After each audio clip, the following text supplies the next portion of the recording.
From the studios of Staten Island Community Television, you're watching In the Bleachers, the TV show for the world's most passionate sports fans.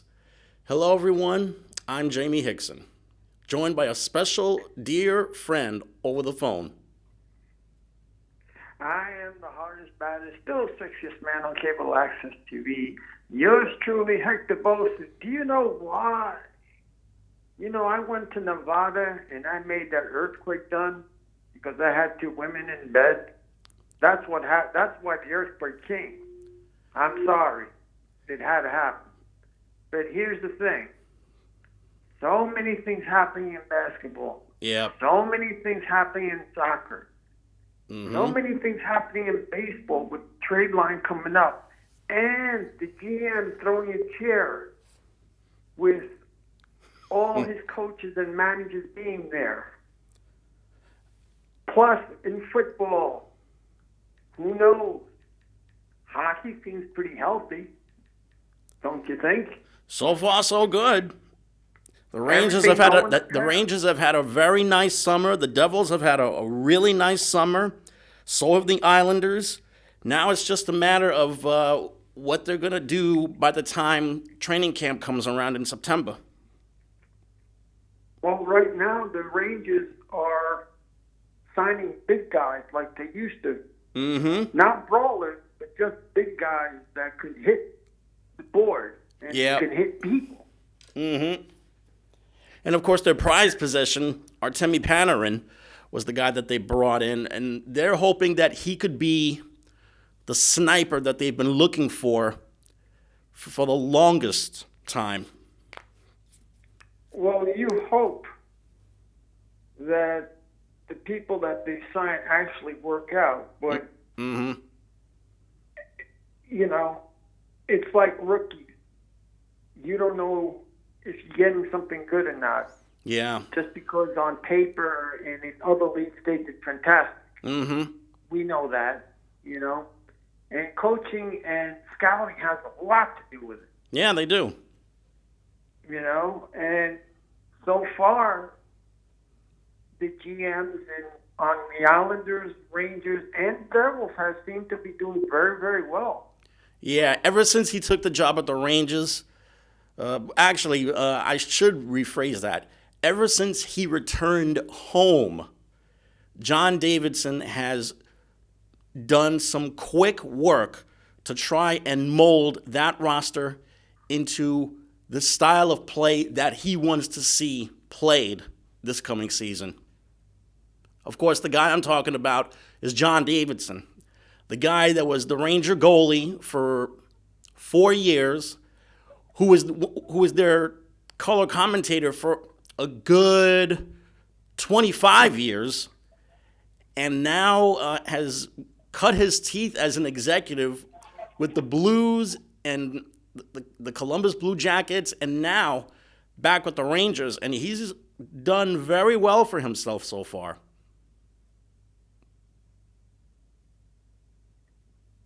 But that's the thing about, you know what's funny? Mm-hmm. That James Dolan actually owned the Rangers as well, and he never sticks his nose in the Rangers. It's but as somehow if he hires good people. Yeah. A lot of good people. Although he stuck with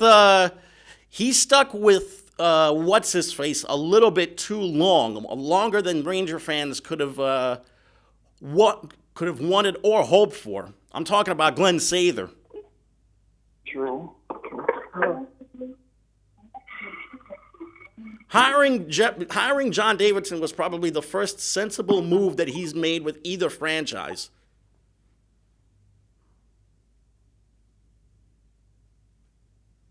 And it looks like we have a little bit of a connection problem between his end and mine. Well, in the meantime, we're going to wait for Hector to make his way back. Before I continue, I just want to wish everyone a happy belated 4th of July to everyone here on the island. We certainly hope that you had the most awesome Independence Day ever. We certainly hope that you stayed away from all of the fireworks and celebrated safely. So now that this is past us, we're in All-Star Week in Major League Baseball. They had the Futures game take place yesterday, which ended in a tie. Sound familiar, folks? Tonight's the Home Run Derby. Tomorrow's the actual All-Star game. And then there's the mandatory day off on Wednesday. And I just heard the phone ring, and it looks like Hector's back on the phone with us. Oh, I guess not. Oh, we're going to try again. I just heard the phone ring on the other side. By the way, Kenny Graham is on the other side of the glass for us right now, and he's trying to practically do double duty between this and working on one of his projects. You back with us, Hector? Yeah, well, after you saying double duty, haha. But anyway, we was up to about James Dolan sticking with someone for a very long time. At least he shows loyalty if he likes you. But he should have traded. I mean, he should have gotten rid of that guy a long time ago. But I don't think he knows enough about hockey, or he's interested in hockey. He doesn't know about hockey or basketball, for all I care. Well, in his eyes, he knows about basketball more because he's probably more interested. No, he doesn't. Like he doesn't know a damn thing about basketball. No, because if he did, then he never would have hired Isaiah Thomas to be the general manager. I agree with you. And but Jamie, let me explain something to you. I agree with you on a lot of things when it comes to James Dolan. Because when Donnie Walsh was there, he wouldn't have traded half the team to get Carmelo Anthony. It's the fact that James Dolan wanted Carmelo Anthony so badly that was his call. But he has made some terrible moves, and he thinks he knows. It's like people that do those drafts, those basketball drafts, and they play. They think they know. It's a hit or miss, first of all. But that's like me saying, well, I think they should get this guy, Zion Williams. And I'll give him the 3 worst plays in the game. Oh yeah, the other team will go for that. No, they won't. But we act like, oh, that's easy. But when it comes to James Dolan, just like Mark Cuban, at least Mark Cuban is really interested in basketball. Whether you like him or not, because there are some people that don't like him, and he thinks he knows who to get and how to get. He doesn't know either much. He just has an idea. The only thing I criticize about the Knicks right now is their scouting. What do you think of their scouting? Because their scouting, to me, was atrocious. What do you think of their scouting? I wonder if any of their scouts know anything about basketball either, because it seems like all they've ever done is lust for guys out of Europe, either through the draft or through free agency. The only one who seemed to pan out just a little bit was Porzingis before he blew out his knee. And let me tell you something about Mark Cuban. At least Mark Cuban has a championship. And Mark Cuban is one of the really good things about the NBA right now. He's personable. He interacts with the fan base, whether it's in person or on social media. This guy actually takes care of his players too. Have you seen the practice facility and the lounge that he's built for the players inside the locker room? Yeah. And I'm sure that and the thing is, he's willing to take care of not only his players, he's willing to pay the fine that he gets, because he does get fined for yelling at the ref, but he's passionate. And he's not going to tell a person that his team stinks and say, I'm going to ban them for life like James Dolan does. But I don't know what the difference is between the basketball and the hockey team, the Rangers, because he owns both, but he doesn't needle in so much with the Rangers as he does with the Knicks. There was a time when the Rangers were a major pain in the ass for a lot of teams on the ice many years ago. So much so that they went all the way to a Stanley Cup final. That's number one. Number two, it's the draw of the Big Apple. There are at least there are still some players that show interest in playing for the Rangers. Unlike the basketball team, in which no team whatsoever ever wants to play for that team. No big name wants to play for the Knicks right now. But I tell you something. Speaking of the management, the Russian guy that owns the Nets, he must be pretty happy now, unless he saw part of the team. Did he say part of the team? Yeah, he's a 49% owner now. Oh, before he was 99% and Jay-Z had the 1%. And he gave up his part. But, you know, the thing is, with the Knicks, they have bad luck. But I'm talking about the Rangers and the Knicks with James Dolan in the middle because, like I said, James Dolan doesn't sticks his nose in the Rangers, but he sticks his nose with basketball with the Knicks. I really don't know. I don't know why that's so, but Ranger fans have to be a little bit happy that their franchise has not taken on Knicks proportions, because at least the Rangers have been competitive for quite a while.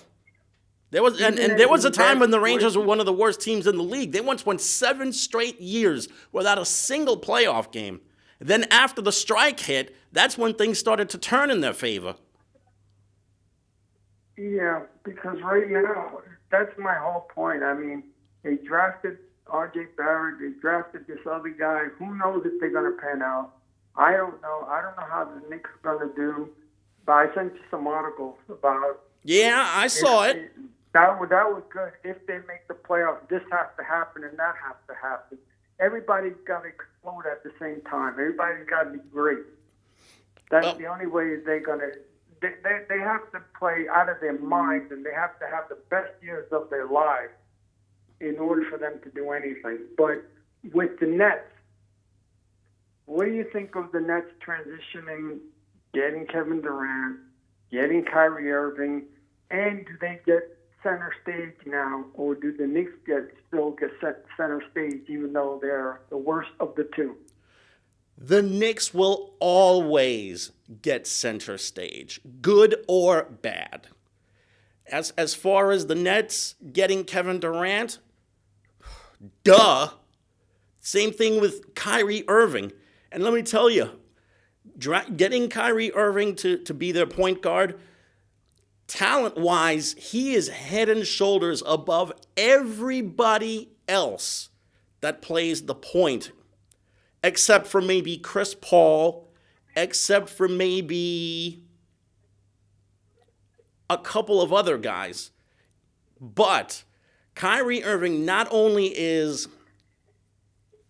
a hell of a point guard, he's also... When he's 100% healthy, that's one thing that Brooklyn has to worry about, whether he's going to keep his 100% health.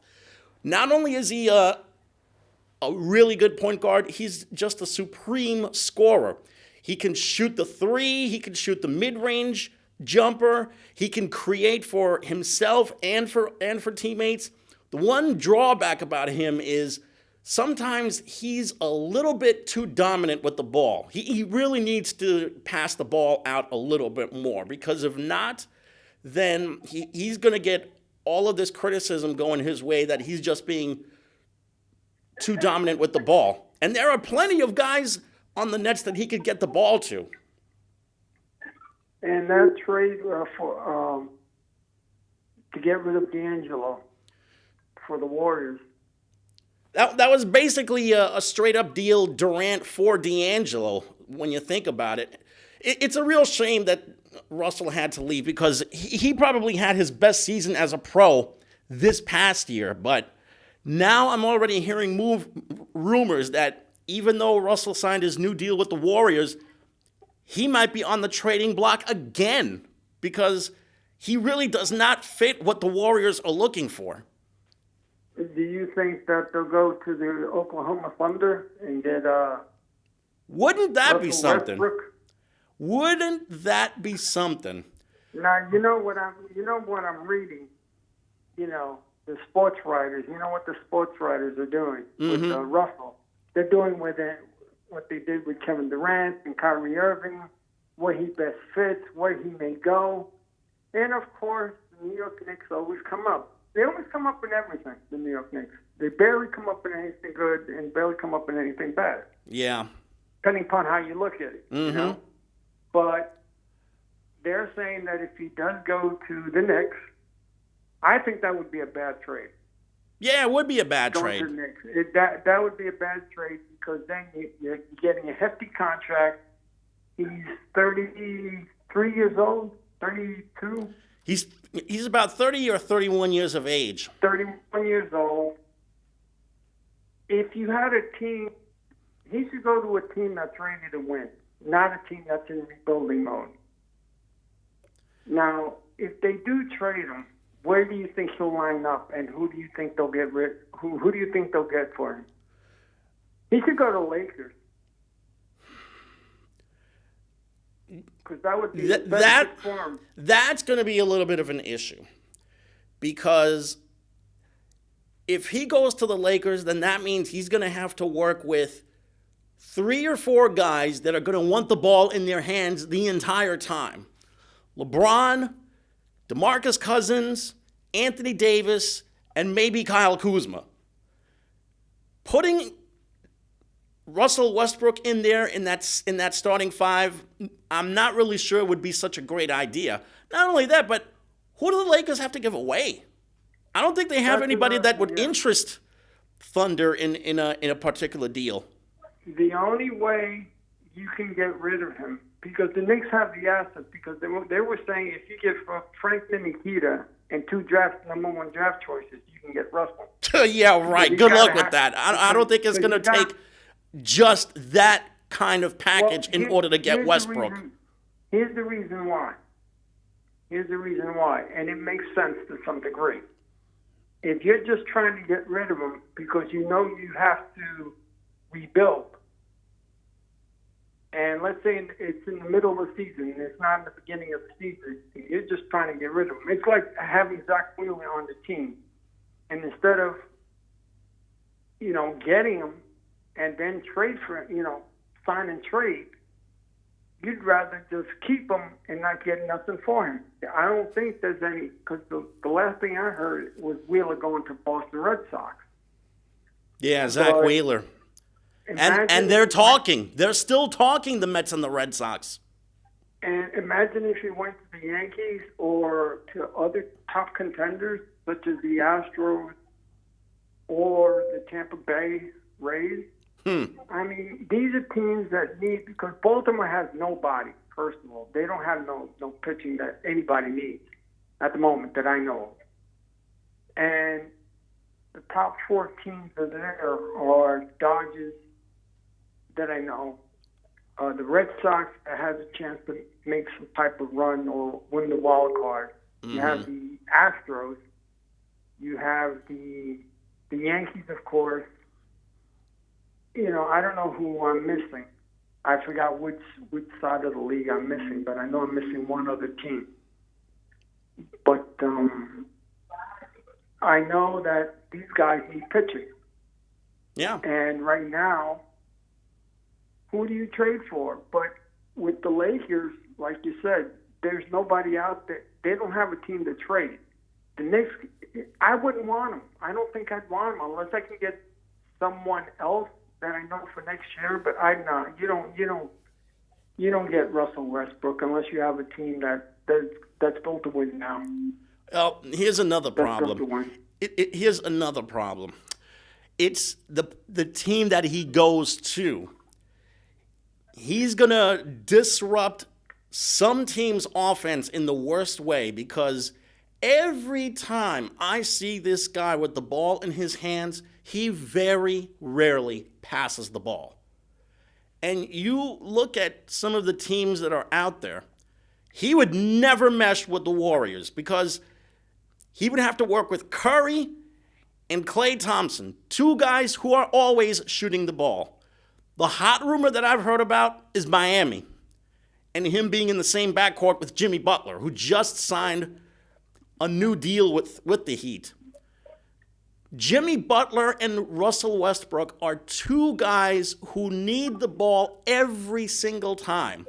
Not only that, Jimmy Butler is a real loose cannon to work with, both on the court and in the locker room. That would fail miserably. So who would run the team? Who would be the face that ran the place? Who would be the face that ran the place on the Heat? Would it be Butler's team or would it be Russell's team? At this rate, it would be Jimmy Butler's team because the Heat need a superstar in the worst way now that Dwayne Wade retired. And if they were to get a deal done, it would probably be for Hassan Whiteside, who's also making a ton of money. Because that's another thing that what you have. I mean, okay, let me ask you this. Who said, now that Kawhi Leonard is with the Clippers. Yeah, Kawhi Leonard and also Paul George are on the Clippers now. George wound up getting traded to the Clippers by Thunder. And Paul George, they snuck a team. They snuck him in there because they needed another star. So, and they got a substantial amount for him. Yeah. 6 draft picks. The Clippers the Clippers basically mortgaged their entire future for one guy. Plus Shai Gilgeous-Alexander, who's a really good prospect, and I think is going to be able to thrive for Oklahoma City next year. So here's the thing. Everything seems to be balancing out in the Western Division. The Western Conference. The Western Conference, because you have the Dodgers, the Lakers. Mm-hmm. You have the Clippers. Now, who wins in that deal? Who won in the Clippers deal? Who wins between the Lakers and the Clippers right now? And who do the Clippers have that they say, they could be the dominant force? You mean after Kawhi Leonard and Paul George? Yes. The reigning sixth man of the year, Lou Williams. Montrezl Harrell, who is a beast of a power forward, who can also spend some time at center. There's also, let's see, if I'm not mistaken, Danilo Gallinari wound up getting traded in the deal to Thunder. As far as who else the Clippers have, there's a real plethora of guys that they could probably go to in a big spot. But right now, Kawhi Leonard would be the one that would take over the game, just like he took over in the finals against the Warriors. There's also Landry Shamet, who's a very young point guard who has a lot of potential. Rodney McGruder, who's a really good role player at small forward. When he comes back from his broken leg, Ivica Zubac, who's a big body that can take up a lot of space and be a rim protector at times. So those are the guys that the Clippers are going to be going to and going to war with next season. And who did the Lakers have that they say that they have a chance of going all the way? Well, let's see. There's LeBron. There's now Anthony Davis, who might be the power forward for the Lakers next season. Oh, and one other thing. The Lakers are going to make LeBron the everyday point guard next season, not Rajon Rondo. And there's also DeMarcus Cousins, who they gave a one-year deal to. Cousins is going to be the starting center. Kyle Kuzma, who's a really brilliant young scorer.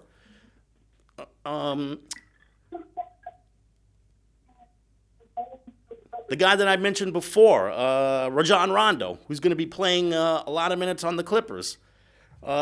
They also brought back Alex Caruso, who's going to be the backup point guard.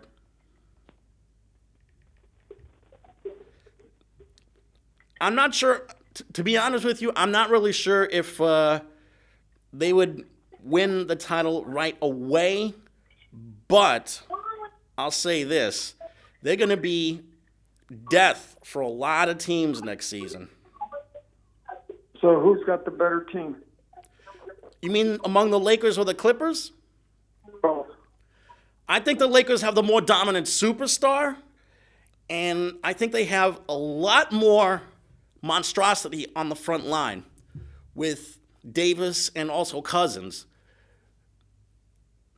Even though he's really getting up there in years, I still think LeBron has a chance to be a real dominant figure among the two teams. But I still say at the same time, Kawhi showed a lot of maturity in taking over games this past season.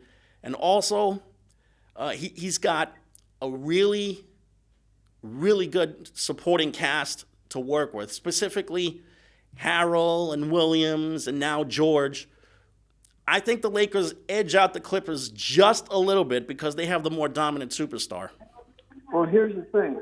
DeMarcus Cousins, you don't know what you're getting because of his injury. Mm-hmm. That's why he got hurt again in the playoffs.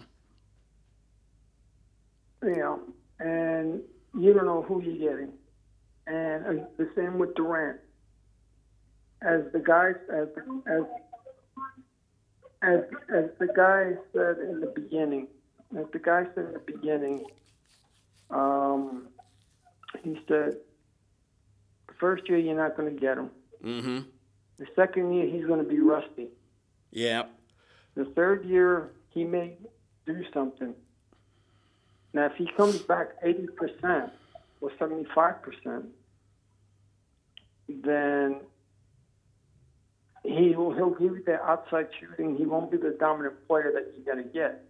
Oh, keep in mind the Lakers also brought in Danny Green for shooting, and he was such a deadly three-point shooter. He's been a deadly three-point shooter ever since his time with the Spurs. And they also brought back JaVale McGee, who's a really good role player, a good defender in the middle.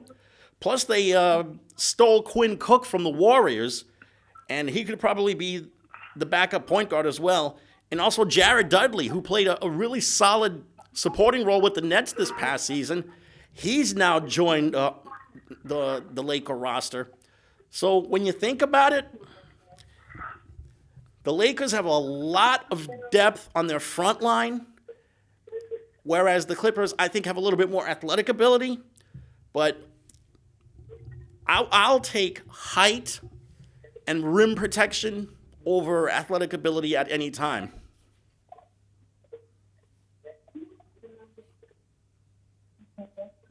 Yeah, because here's the other thing, too. The West has a lot of people, a lot of teams that are in really great shape. Because even Houston, as bad as they are, they can still make it. I don't know how hard they're going to make the playoffs. Oh, and Houston's also rumored to be going after Russell Westbrook. Although that's going to be a little tricky because Houston's got a ton of money that they're paying to all these guys. And now that Kevin Durant and Quinn Cook and DeMarcus Cousins have all left the Warriors, I think the matchup between the Warriors and the Rockets has tilted just a little bit more towards the side of the Rockets. Because right now you have the Lakers, Golden State Warriors, the Clippers, even Houston. There's a lot of other teams that we're not mentioning. Yeah. That are still in good shape. Now, what are those teams that are in the Western Division that are still in good shape? Because the Eastern Division if you have a decent run, you could actually make it. You could actually make it if you're hot. Let's say the Knicks. Do the Knicks have a possibility of not make? No. If they get in a hot run, and like the article said, if everybody is in the right cylinders, yeah, they can make the playoffs. How far are they going to make it? They're not going to make it. Well, but I'll tell you one thing: the Western Division has so many teams. What are the other teams? What are the other teams out there that we're not talking about that are good? San Antonio is still dangerous. Denver, which won their division last year, and if they had made a couple more plays down the stretch against Portland, would have been able to go to the Western Conference Finals. There's still the Portland Trailblazers, who have one of the best backcourts in the NBA, Damian Lillard and C.J. McCollum, and they also made the deal for Hassan Whiteside. And I'm also hearing that they might be interested in bringing in Kevin Love. Because she doesn't want. You're right. You're absolutely right. You're right. There's also the matter of Utah. I think Utah's still going to be dangerous. Even the Phoenix Suns have quietly made a couple of moves. Maybe they'll be a pain in the neck for certain teams next year. And I think this could finally be the time that the Houston Rockets make a really deep run in the playoffs. And one sleeper pick out there right now might be Dallas. Because keep in mind, Porzingis just sat out a year and a half of his career because he had to basically rehab his knee long and hard. So now he's going to be able to get a chance to work with a really dynamic young player in Luka Doncic. Plus, there's the matter of the couple of guys that they have coming off the bench as well. So let's see how the Mavericks do in a big spot with those two behemoths on the front line. Yeah, that's true. Because we got also Porzingis. You don't know how he's coming from that injury. Mm-hmm. And Nowitzki, is he still back or did he retire? He's retired. Because I thought he was coming back because he said he wanted to come back to play with Porzingis, but I guess not. Nope, he's officially done. You have all those teams in the Western Division, but now who do we have in the Eastern Division that can dominate? Milwaukee. The only problem with Milwaukee is they traded away Malcolm Brogdon to the Pacers, but they still have Chris Middleton and Giannis Antetokounmpo. Speaking of whom, you know the Bucks actually signed his brother, Thanasis Antetokounmpo, the guy that the Knicks drafted but never allowed to play a game with. So he wound up going back to Greece to play professionally for a year or two. So now the both Antetokounmpo brothers are going to be wreaking havoc on that front line. Philadelphia, I think, is going to be really dangerous. Now they have Al Horford to play the middle. The Celtics, what's that? Even if he pans out, because when he played with the Knicks, did he have that's the thing. When you go to the Knicks, you either become good, or when you're with the Knicks, you become terrible. Mm-hmm. You know, you leave bad, you go to a great team like J.R. Smith and so forth, win a championship, and then after that, come back to the Knicks, and then they, like Mark Jackson. Mark Jackson left good, came back, won his championship, came back to the Knicks, could not play basketball, went back outside, he started playing again. I don't get it.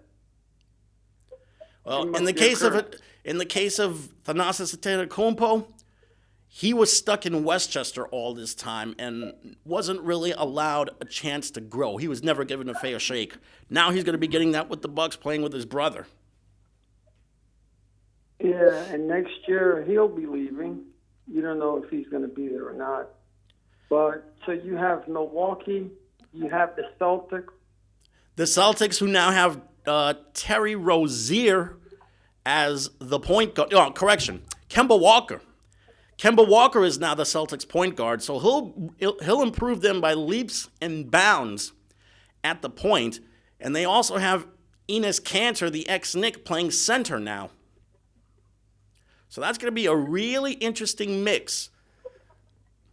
Yeah, you have the Celtics, you have the Sixers, and they always talk about Ben Simmons being able to shoot the damn ball. He still can't shoot the damn ball. You know, he's a damn good player. He'll give you what he's got, the inside game, but he doesn't have an outside game. Exactly right. But he's a tall guy. Mm-hmm. He plays defense, but he doesn't shoot the damn ball. And he's got a lot of handle too. For a big guy. Mm-hmm. He's a tall guy. I mean, normally you have Milwaukee. The Celtics are normally in it. The Sixers will be in it this year. Toronto's going to be dangerous, though, even though they don't have Leonard or Danny Green anymore. Toronto's still going to be a force to be reckoned with because they still have Kyle Lowry. They still have the young kid that they used at center the last couple of years. And there's also the matter of a couple of the other guys. Pascal Siakam is the guy that I'm thinking about. He'll still be able to man the paint. I mean, he's a tremendous defensive player. So that's basically the entire Atlantic Division that we just mentioned. Brooklyn, of course, is going to be a lot better with Irving running the point. Which teams? So you got about 4 teams to 5 teams that actually could make it, and then you got the 6, 7, and 8 team that could skim by. Mm-hmm. There's still the matter of Miami, because Miami, now that they have Jimmy Butler as the go-to guy, the Heat are going to be a real pain in the neck to play next season. Yes, but here's the thing: is Jimmy Butler? Who do they have besides Jimmy Butler? Hassan Whiteside. Okay. Who else? Other than that, Justice Winslow. Exactly. So 6th, 7th, and 8th. 4, from 1 to 4 or from 1 to 5, it's already flat. It's already set in stone, somewhat. Butler, Winslow, Goran Dragic, Tyler Herro as well, Dion Waiters, who they gave a big contract to, Kelly Olynyk, who's a good role player at power forward, Bam Adebayo. But I mean, the players are there. It's just a matter of how they're going to be able to mix.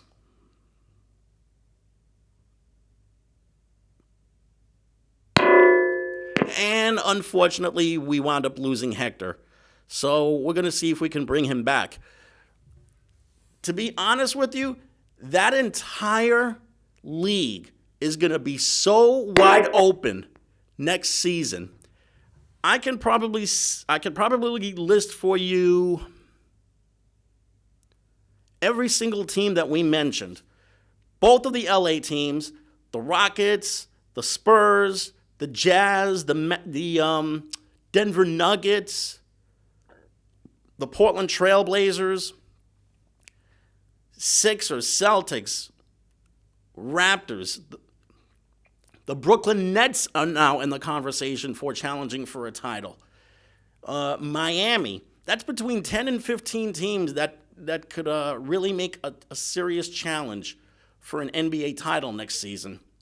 yes. Here we are. Now we have you back. Now, can you imagine the Mets GM throwing a chair at your coaches? Can you ever see that in basketball? besides Bobby Knight doing it. Yeah, as a matter of fact, Isaiah Thomas did that when he was general manager of the Knicks many years ago. Wow. But And it's not just throwing a chair either. I even heard about a head coach who actually threw one of his players halfway across the locker room many years ago. well, here's the thing. Right now, I mean, I know we were talking about basketball, but the other 6th, 7th, and 8th is going to be something. In the Western Division, that's going to be tough because who's going to be 6th, 7th, and 8th? Because that's pretty solid. Yeah. But 6th, 7th, and 8th for the Eastern Division, that's going to be something because even the worst team in the world, as long as you have a decent record, you could actually get in. Mm-hmm. You could actually get in. So if the Knicks get in by some blasted miracle, that would be a Christmas miracle if that ever happened. Yeah. That ever happened, because I'm not saying that they will do it. I'm not going to say they will. I'm just saying that do they have a chance? Yes. How big that chance is? 100 to 1. Because I'm sure there's other teams that are going through the same thing. But when it comes to the Mets and the GM, Girardi's out next. I mean, Girardi's in next year, or does he take a team and try to go to a team that's ready to win, or is he one of those managers that likes to build, like Buck Showalter, and have a good team? Girardi, you talking about? No, same here. Are you talking about Girardi? No. Yes, Girardi. Does he like to think? Is he going to go to a team that's ready to win, or just like building up young guys? It's funny you mention that because Joe Girardi was doing color commentary for Fox at this past Saturday night's Mets game. So take that for what it's worth. At the same time, Girardi has had experience with teams that have been building for the future before. Keep in mind that 1 year with the Marlins, he told his players straight up, I want to win the World Series. And those kids were so ready to play every single time they took the field. Granted, they only won 79 games that year, but the attitude that they had was really, really refreshing. And they took Girardi's expectations to heart. Now, when he first came with the Yankees, it was obvious that he was going to take on a team that was ready to win immediately. So when you think about it, he's got experience on both sides of the coin. Now, as far as whether he's going to take another manager's job, I think it'll be at least another year before he takes another manager's job. I've heard, of course, the Mets connections are going to be there, but I've also heard maybe he might wait for the Chicago Cubs job to be open so he can take over there, which is going to be a really touchy subject because Joe Maddon is still there and he's worked wonders with that team. I mean, he's made them a contender every single year, yet somehow the fans have suddenly grown a little impatient with him. Because which team is Joe Maddon on again? He's managing the Cubs. The Cubs. And that's another thing. The Cubs right now are in win mode now. They're not in win mode later. Mm-hmm. They have to win. And so the Cubs would be a good place to go. Yeah. But I think it would be a terrific place to go. He'll get great ownership, stable ownership. He'll manage in front of a really, really great fan base. Lately, They've been a little demanding. But let me tell you, working for the Ricketts family, which owns the Cubs, and Theo Epstein, who's the general manager, great solidarity right there. Well, Yankee player that managed was Lou Piniella. Mm-hmm. Now, he didn't do that well. That's because he had to work for Mr. Steinbrenner. No, he played for the Cubs. He managed the Cubs at one point, too. Yeah, that's right. He managed the And Cubs, he managed the didn't do that Mariners, he well. managed the Rays, and he managed the Yankees. Right. Overall, he had a really good managerial career. He did. He had a really good he really had a good run. And don't forget, he also won a championship with the Reds, too. Exactly. And that's why going to the Cubs was something. But he didn't do well with the Cubs because they didn't have a good team. Now here's another thing. Another thing about the other thing about Girardi is, as I was saying before, does he want to be in New York? Is he a New York guy that he wants to team up? And also, if he goes in there, he's going to want to pick his own managers, and He wants his own coaching staff. And that's going to be something that's going to be a little difficult to try and convince the Wilpons to do, because the Wilpons, they're a little bit meddling when it comes to a particular coaching staff.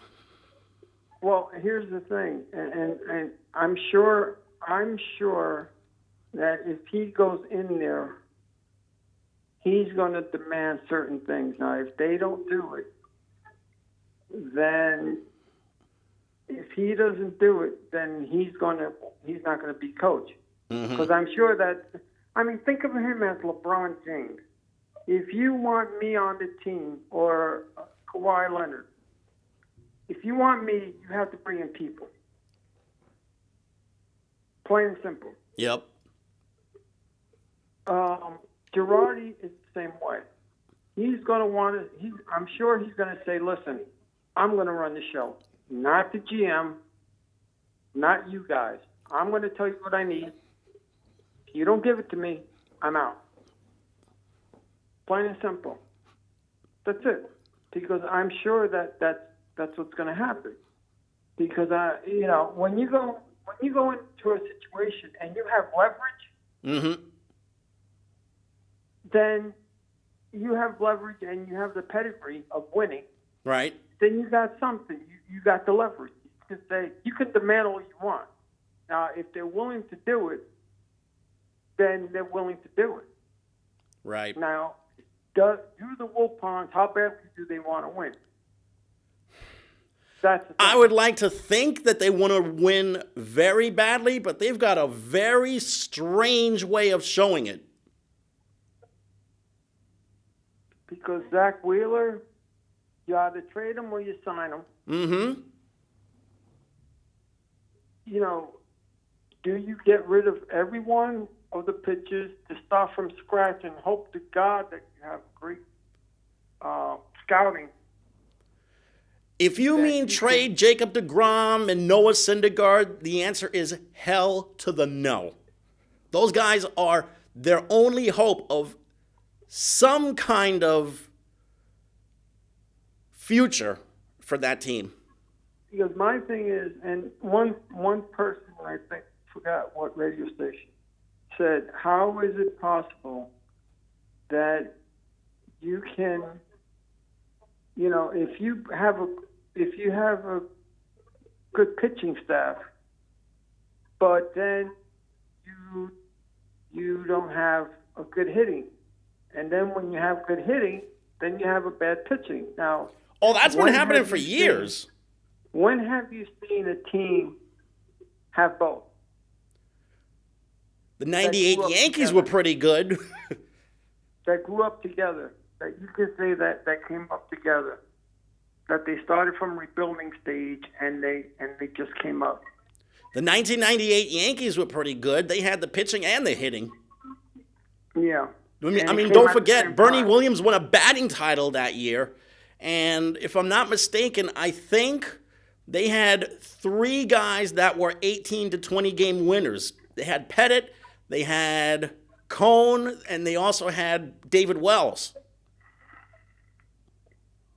Yeah, that was a good All-Star game. What's his name? Mario Rivera getting a home run. Mm-hmm. But that was fun for the old timers. They're the only ones that do the old timers game, don't they? Yep, they're the only franchise that has an old timers day in the majors. The Mets used to have that back in the 60s and 70s, but they stopped doing that years ago. I know they went back to it about 2 years ago, maybe 3 years ago. They brought back Old Timers Day at Citi Field, but then they just stopped doing it. Don't know why. And to answer your question, Hector, would Joe Girardi be interested in managing in New York again? Joe Girardi has no problem managing in New York again, either with the Yankees or the Mets. Keep in mind, he's got a long history with the Yankees as a player and as a manager, and with the Chicago Cubs as a player, and he's probably waiting to see what happens with Joe Madden, so he could probably put his application in to be the Cubs' next manager. But maybe Joe Girardi would not be such a bad idea for the Mets after all. You know, but it all depends. You know, when the Yankees got rid of him, it was because he went through the gut and they wanted to try a new system, computer system.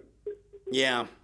Now they're just doing computer. Oh, well, he does statistic-wise. Oh, he does better with this guy, so get rid of him and so forth. Just like the lefty-righty situation. It's dominating the game right now. All of these sabermetrics, it's worked for Billy Beane in Oakland for a little bit. What do you think about it? I don't really have a problem with it because Major League Baseball has long been accused of resisting keeping up with the modern times. So I don't really have a problem with it. Besides, Billy Beane has been using that system for 20 years running the Oakland Athletics, and look where it's gotten him. It's gotten him quite a few playoff appearances. They were the second wild card last year, so that's got to count for something. Well, here's the thing. Not only that, Davey Johnson did the exact same thing with the Mets his first 2 or 3 years, 1984. And that was something that was overlooked. He didn't manage through the gut. He managed through computer. Yeah. Through statistics, I should say. Mm-hmm. But most people like to do it from the gut, oh, yeah, he'll do it. He can strike out this guy. There are just certain things that pieces of paper or a computer cannot detect in any athlete, specifically an athlete's heart. Yes, and that's the problem when computers take over. But I'm wondering, just because Billy Beane does it, when somebody else does it, that doesn't mean that it's going to work. Oh, no, not at all. Look at Bill Belichick. Everybody's trying to emulate Bill Belichick. Oh, he's from the Bill Belichick system. How many coaches from the Bill Belichick system have succeeded like Bill Belichick? You mean at the same time that he's been around? Around the same time he's been around, yeah. How many coaches from his coaching staff have actually made it or actually done something? None. Exactly. So you imagine somebody trying to do what Billy Beane's doing, and it works for him because he knows how to do it for some reason, and other people try to do it, and they don't do it. Mm-hmm. And the Mets is one of them. The Mets GM. Now, the guy that's running the GM that's running the Mets, he's an agent. Yeah.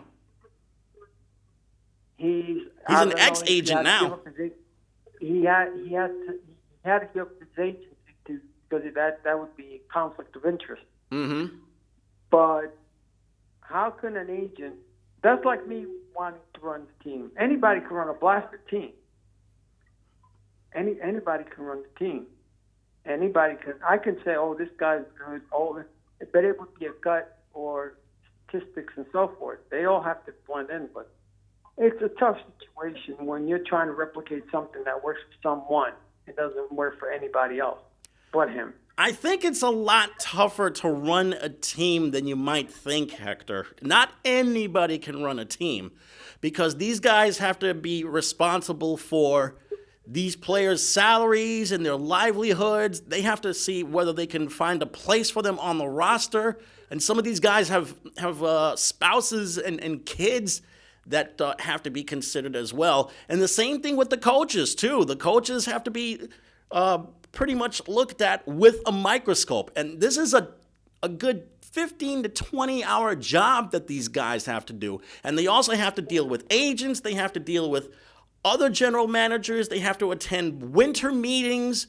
This is a 12-month out of the year job that these guys have to do.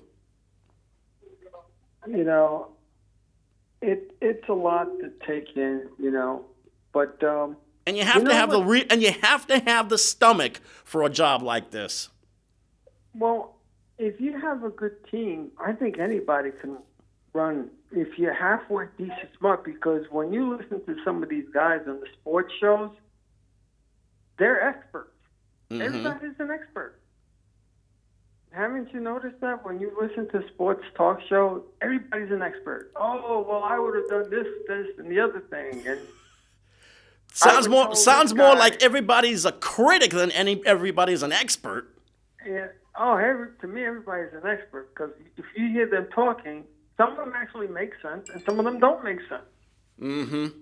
You know, but it's just a wild thing. But hopefully, you know, because right now the major things that are taking over is basketball, the women's soccer, baseball, even hockey's taking precedence over football right now. Mm-hmm. We'll be talking about football soon. It's just that speaking of football, new trades. Mm-hmm. Speaking of football, you mentioned the World Cup. The women won their 4th World Cup in the program's history. They're getting their parade up the Canyon of Heroes in a couple of days. For the record, they won 2-0 over the Netherlands, and I'd be remiss if I did not mention the men. The American men played for the Gold Cup last night against Mexico, and it was Mexico that came away with a 1-0 victory. Lost. Mm-hmm. Yeah. I don't know how the United States soccer team gets closer and the Red Bulls can't do nothing, or the New York Cosmos can't do nothing. Well, the New York City Football Club as well. Yeah, you don't hear about none of that. You don't hear about none of them. Mm-hmm. Did you hear about the earthquake that postponed the Knicks game in Vegas? Yeah, I told you that was my fault. Yeah, right. Whatever, man.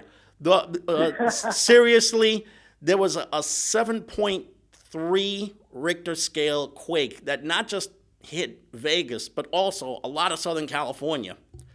So we want to wish. Me too. Yeah. So we want to wish everybody in the Southern California area a very, very speedy recovery from such a frightening experience. So with about a minute left, I think it's about time that we just call it a night. Yeah, I mean, give R.J. Barrett a chance, please. Well, please, people out there in media land, give him a chance. Listen, R.J. Barrett is a Duke guy. A lot of these Duke guys are hit or miss, but this kid actually has the potential to do something constructive down the road. I know, but since he's not doing well in the summer league, that's what's happening. But it's only been one game, though. I know, but people are already yelling and screaming. Since when should we take the summer league seriously, first of all? Anyway, that's going to do it for us. Yeah. Thanks to Kenny on the other side of the glass. Thanks to you guys for watching at home. For everyone here, I'm Jamie. I'm Hector. Good night, everyone. Good night.